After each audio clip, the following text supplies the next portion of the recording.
untuk melakukan sebagai narasumber wawancara kami, yang dimana kami memiliki tugas mata kuliah sosiologi hukum, dan dimana tugasnya itu mengambil salah satu pidana khusus dan kami mengambil ITE.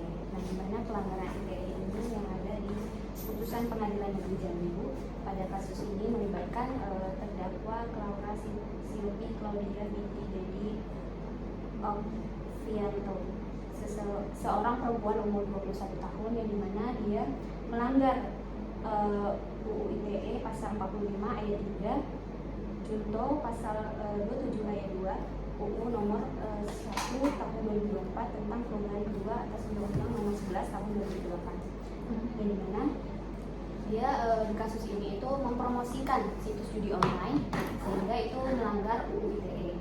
Nah, langsung saja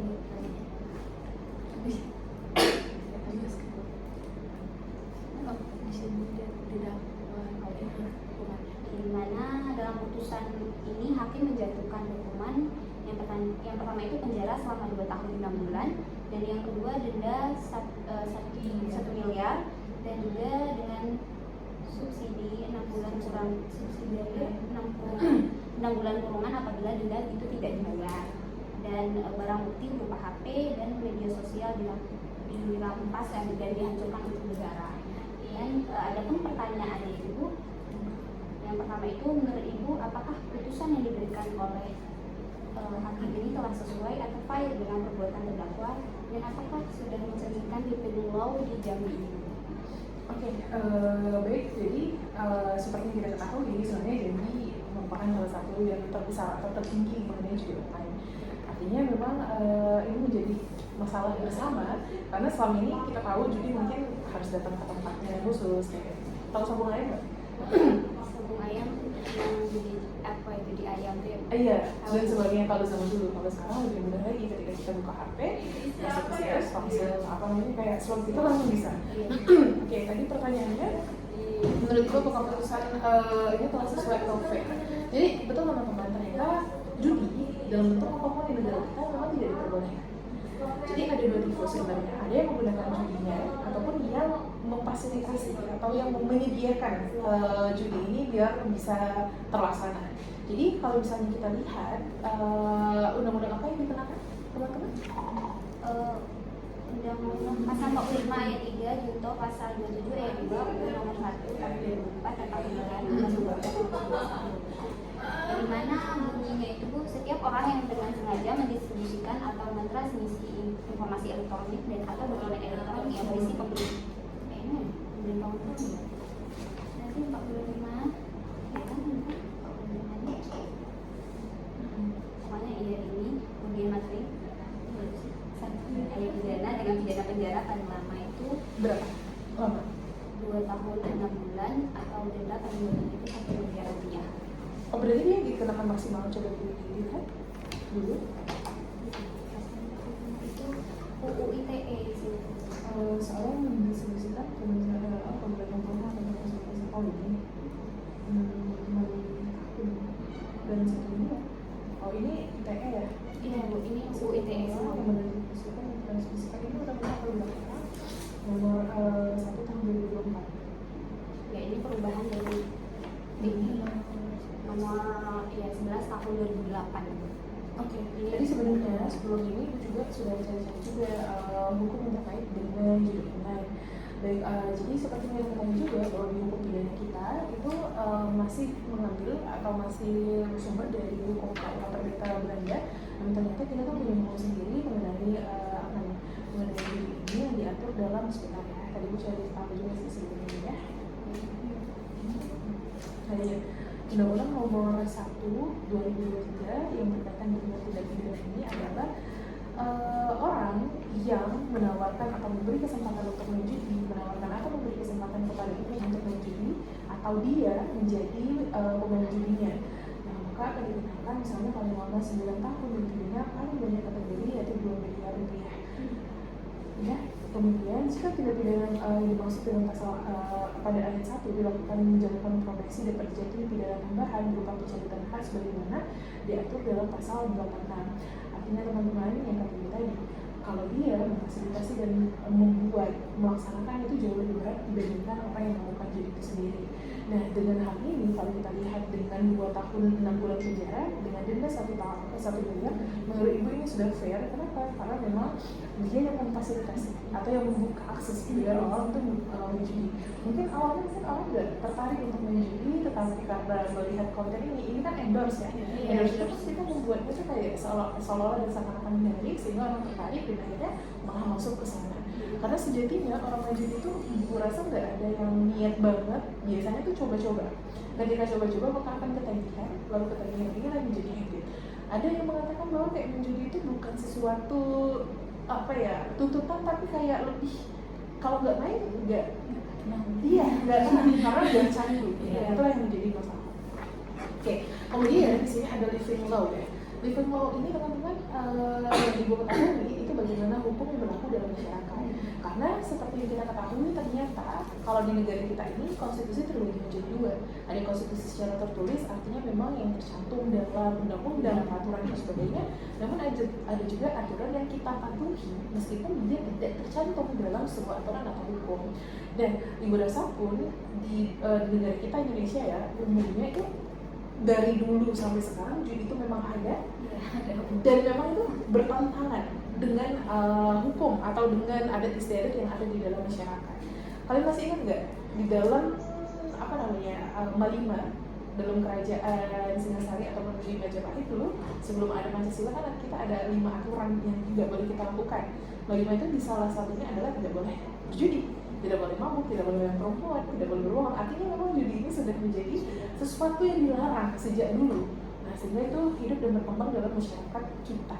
Artinya memang kalau kita lihat judi ini apakah sesuai dengan living law, gue rasa itu tidak sesuai dengan nilai-nilai yang ada di dalam bangsa kita. Karena nggak ada orang yang kaya kayaknya dari main judi, malah rugi, malah lebih dampak negatif. Iya, lebih melarat dari yang sebelumnya. Apa yang dia keluarkan itu jauh lebih besar daripada apa yang dia dapatkan. Biasanya yang didapatkan juga diputarkan lagi ke sana. Ujung-ujungnya nol juga, jadi nggak ada gunanya gitu ya. Oke, itu ya.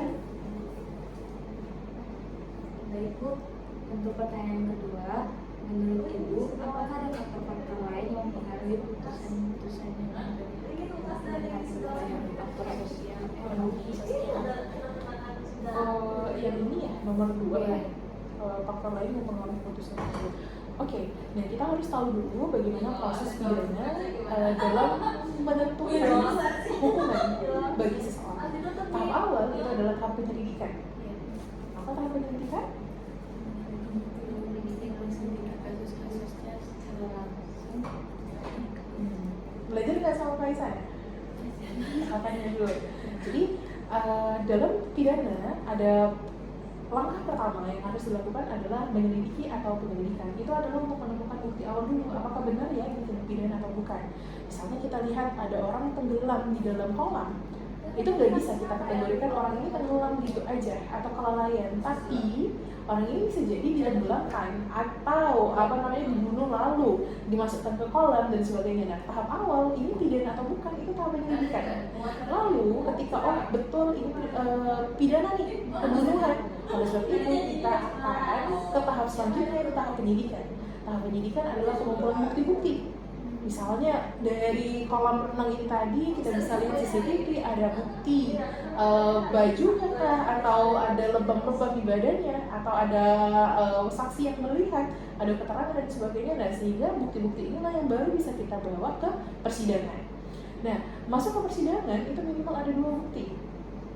Ya, sehingga kita bisa masukkan ke persidangan lalu dia akan diproses. Nah, dalam tindak pidana setahu Ibu pertama adalah pembacaan dulu surat tuntutan ya, dakwaan. Iya, tuntutan dulu, yang mana nanti akan ada pembuktian, misalnya ada saksi-saksi dan sebagainya. Lalu akan diberikan sebuah putusan, karena yang menuntut itu adalah jaksa ya, yang menentukan adalah hakim. Nah, dalam prosesnya untuk memutuskan sebuah hukuman bagi orang ini itu akan dilihat dari bukti-bukti. Ketika buktinya kuat, benar terjadi, maka hakim bisa memberikan hukuman dengan apa yang seharusnya. Tapi hakim itu bisa memberikan hukuman itu lebih rendah dari yang seharusnya ataupun lebih tinggi dari yang jaksa tuntutkan. Kenapa kira-kira? Karena hakim itu memiliki pertimbangan sendiri.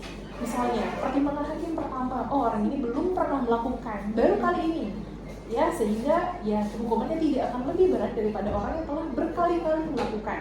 Yang kedua, orang ini dalam proses pelaksanaannya dia mengikuti prosedur atau bisa kooperatif dengan jaksa ataupun dengan penyidik dalam prosesnya, maka dia akan lebih diringankan lagi hukumannya. Oke? Nah, apalagi misalnya ternyata ketika dia dalam prosesnya dia tuh malah membuka kasus ini lebih terang, dia membuka kasus-kasus yang lain sehingga dia akan lebih ringan lagi hukumannya. Jadi tadi bisa jadi dia mendapatkan hukuman yang lebih berat atau hukuman lebih rendah. Namun kasus ini sebenarnya ibu belum membaca secara detail mengenai keputusannya, tapi biasanya di dalam keputusan itu ada yang meringankan dan yang memberatkan. Nanti boleh kalian baca deh, kenapa 2 tahun ini pasti ada faktor-faktor yang hakim tentukan belum maksimal. Karena setahu kita tadi 2 miliar kan maksimalnya, tapi ternyata 1 M aja, berarti ada pertimbangan hakim kenapa harus 1 M. Gitu ya. Nah, nanti coba dibaca lagi putusannya, ada yang meringankan dan memberatkan tadi. Kalau teman-teman perhatikan, Ferdy Sambo itu membunuh kan? Kok hukumannya berat banget Bu, sampai hukuman mati. Sedangkan ada juga orang yang membunuh hanya 15 tahun penjara. Kenapa kira-kira?